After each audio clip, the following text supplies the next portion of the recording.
Buenas tardes, colegas. En esta ocasión vamos a presentarles a ustedes una forma cómo podemos determinar el calor específico de un metal desconocido.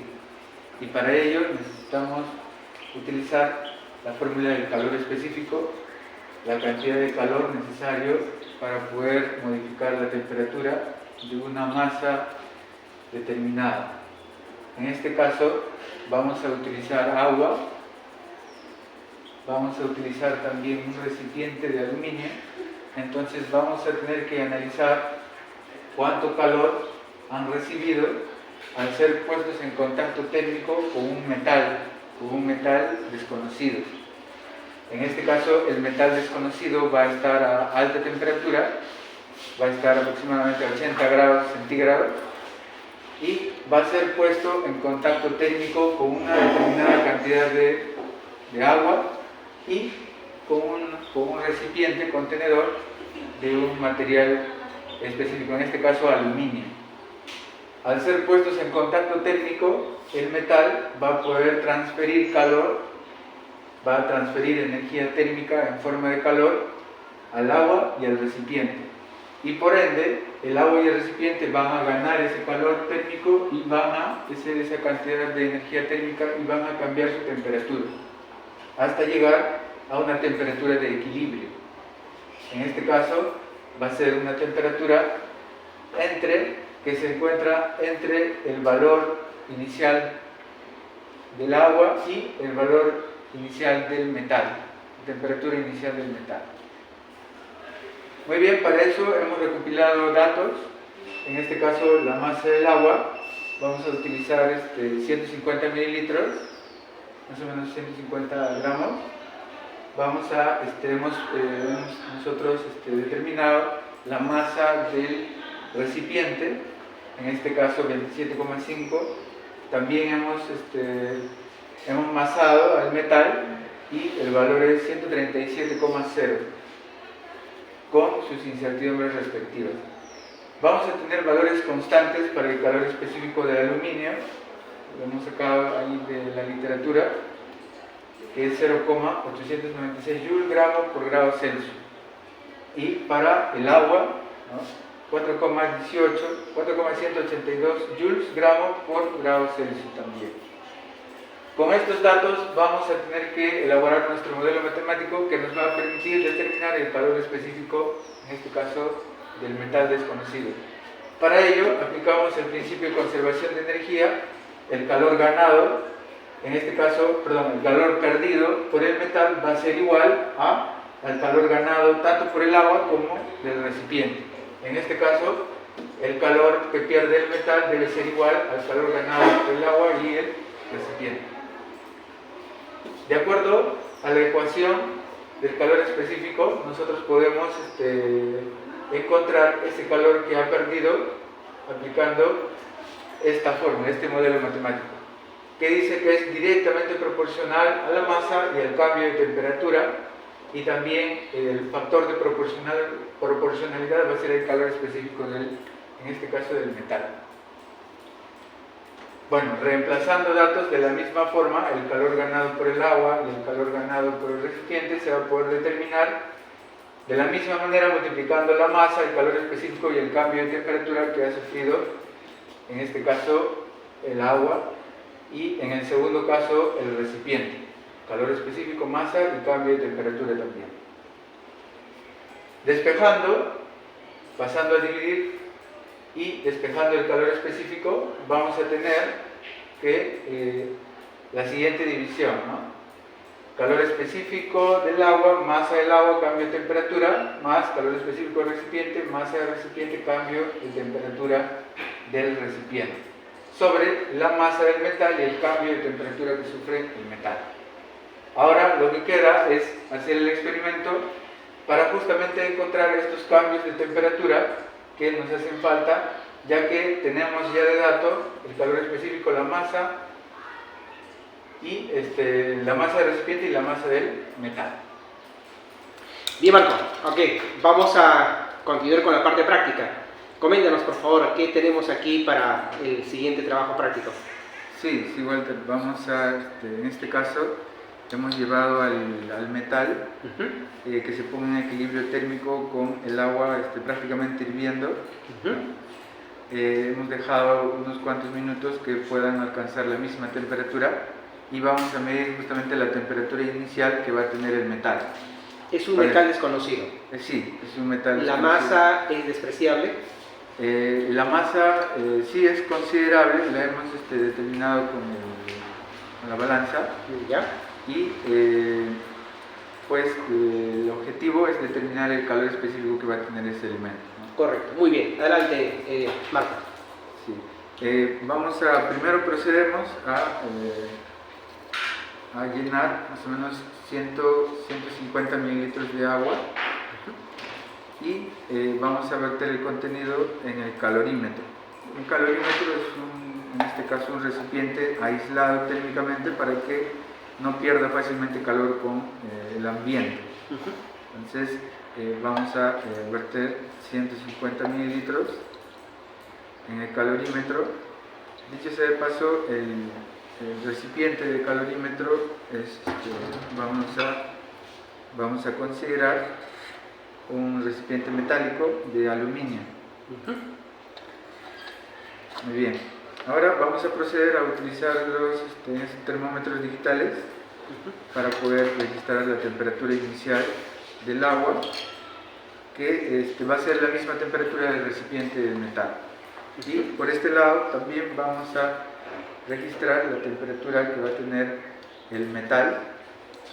Estando en contacto térmico, va a tener la misma temperatura que el agua. Entonces, unos minutitos dejamos que se estabilice. En el caso del calorímetro está en 21.8, más o menos se mantiene en esa temperatura, y el termómetro que está en el vaso a temperatura elevada está en 89, cambiando con punto 4, punto 5. Sí, 89.5.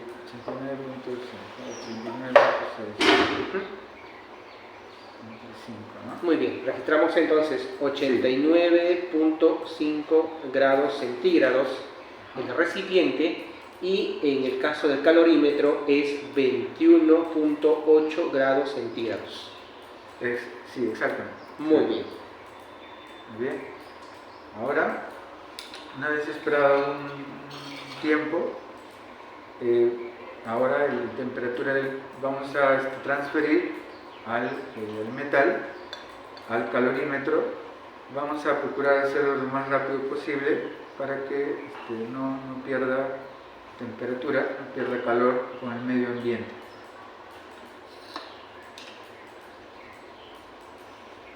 Para eso hemos utilizado este pabilo para poder sostener, ¿no?, fácilmente al cobre, o bueno, al metal desconocido en este caso,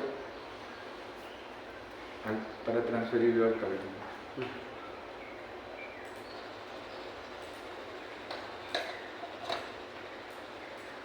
Muy bien, vamos a tapar rápidamente y vamos a registrar la temperatura de equilibrio.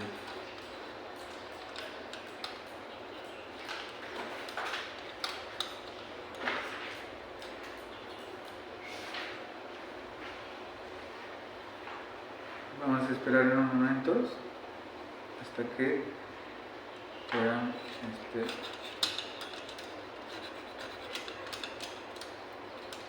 estabilizarse las temperaturas.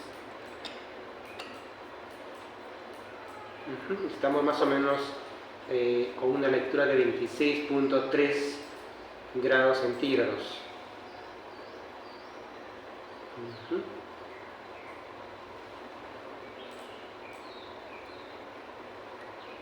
26.5.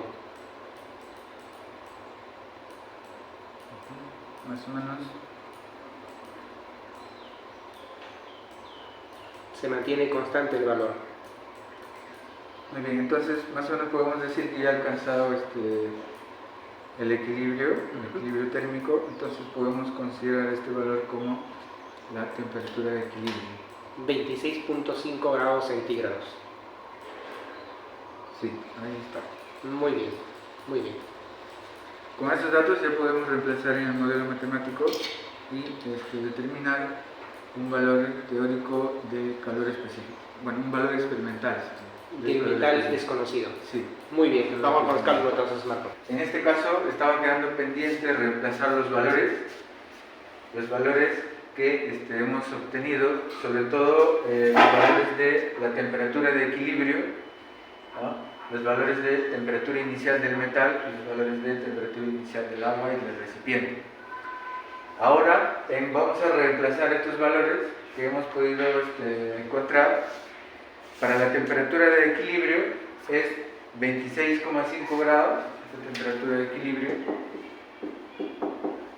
y hemos partido de una temperatura del metal de 89,5 grados centígrados, y para el agua una temperatura de 21,8 grados centígrados. Ahora podemos ya encontrar la variación de temperatura. Reemplazamos los valores teóricos del calor específico del agua, 4,182, la masa de agua utilizada, 150 gramos, y la variación de temperatura sería 26,5 menos 21,8. Aquí tenemos 4,7.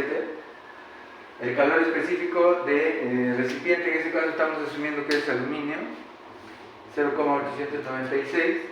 La masa del recipiente que hemos encontrado utilizando la balanza, 27,5 gramos, y la variación de temperatura aquí 4,7 también, porque se trata del agua y del recipiente. En este caso, la masa del metal, que es 137 gramos, y el cambio de temperatura del metal, que ha sido de 63 grados. El metal ha cambiado bastante, y en ese cambio de temperatura está el flujo de energía térmica que ha entregado al agua y al recipiente. Por ahí, al hacer el cálculo, nos ha salido 0,355 joules gramo a la -1 grado centígrado a la -1. Ese sería el calor específico del metal experimental. Ahora, yendo a lo teórico, en las tablas, al analizar los calores específicos, encontramos que está muy cercano al calor específico del cobre o del bronce, en realidad. Entonces, sabemos que el material del cual está elaborado el metal que hemos utilizado en la prueba es de cobre, ¿sí? Entonces, de alguna forma, se acerca mucho al valor que corresponde, ¿no?, del metal. Ahora, pero hay una cierta diferencia, pero hay que recordar que al sacar la incertidumbre en este caso, de todo el procedimiento, la incertidumbre, puede que este valor esté dentro del rango de duda de este valor presentado. Entonces, para poder garantizar eso tenemos que, o para poder observarlo, vamos a calcular la incertidumbre por una forma bastante práctica que también se suele utilizar, sobre todo cuando hay cálculos engorrosos para la incertidumbre. En este caso vamos a determinar el valor máximo posible del calor específico. ¿Cuál sería el máximo valor posible del calor específico y cuál sería el mínimo valor posible del calor específico? Y vamos a utilizar esta propiedad que bastante se utiliza para estimar la desviación estándar. El valor máximo menos el valor mínimo sobre 2. Haciendo eso, ¿cómo vamos a determinar el calor específico máximo? Simplemente haciendo que nuestra variable sea lo máximo posible. En este caso, la masa, que era 150, y su incertidumbre, en este caso era 1 gramo, lo máximo que puede ser es 151. Para la otra masa, también de la misma forma, lo máximo que puede ser es 28,5. Sumándole 1, que es el máximo posible que nos da su rango de duda. Y bueno, para que sea máximo, el denominador tiene que ser mínimo, entonces el mínimo valor para la masa sería 1 menos, ¿no? 137, aquí 136. Y para, en este caso, la temperatura, estamos, en este caso, como es una variación, una resta de temperaturas, tendríamos que sumar las dos incertidumbres. En este caso, las dos incertidumbres para la temperatura sería 0.2. ¿Ah? La suma. La incertidumbre de la temperatura básicamente es 0.1 grados Celsius. Entonces, bueno, vamos a considerar el mayor valor posible. Por esta razón consideramos el 62,9 en vez de 63. Y nos va a dar el calor específico máximo posible. Y de la misma forma calculamos el calor específico mínimo posible. Y simplemente hacemos la diferencia, dividimos entre 2 y tenemos un valor estimado de la incertidumbre del resultado que estamos presentando. Y pues de cierta manera ha estado algo, podría estar algo sobredimensionado, pero es mejor en física, siempre para la cuestión de incertidumbre, es siempre mejor, digamos, pecar por exceso, digamos así, colocar una incertidumbre más real, ¿no? El grado de duda más real del resultado que se está presentando. Y quizás no exagerar en lo pequeño que puede salir la incertidumbre, ¿no? Muy bien. Y pues con esta incertidumbre cae precisamente dentro del rango del valor teórico que nosotros tenemos en los datos. Muy bien, Marco. Nos parece muy interesante la propuesta que nos has mostrado y tengo algunos comentarios en función justamente a los errores que has estado analizando. Entiendo de que este objeto del metal desconocido, que al final resulta ser cobre, también tiene como variable que está interviniendo es la naturaleza de este pabilo, porque también absorbe calor y luego transmite el calor hacia el líquido, ¿no? Entonces eso podría generar una cierta pérdida de calor en los cálculos finales, pero al final de todo ello, porque pensaríamos de qué manera solucionamos este inconveniente, ¿no? O superamos el inconveniente, nos han mostrado la forma como se arrastra la incertidumbre de una manera muy, muy interesante. ¿Nos podrías explicar, por favor, sobre esa propuesta? Sí, justamente el origen del procedimiento es que cuando tenemos una serie de datos, una repetición de datos, nosotros siempre buscamos el rango de posibles valores en la cual puede estar, podemos tener certeza del valor que estamos buscando. Entonces para eso elegimos el máximo y el mínimo valor que podemos encontrar, hacemos el rango de posibles valores que podemos tener y ese es nuestro patrón de incertidumbre, es más menos el valor que puede representar al promedio. Entonces, bajo esa misma premisa, nosotros también podríamos encontrar el valor máximo posible de nuestro resultado, simplemente considerando las incertidumbres iniciales.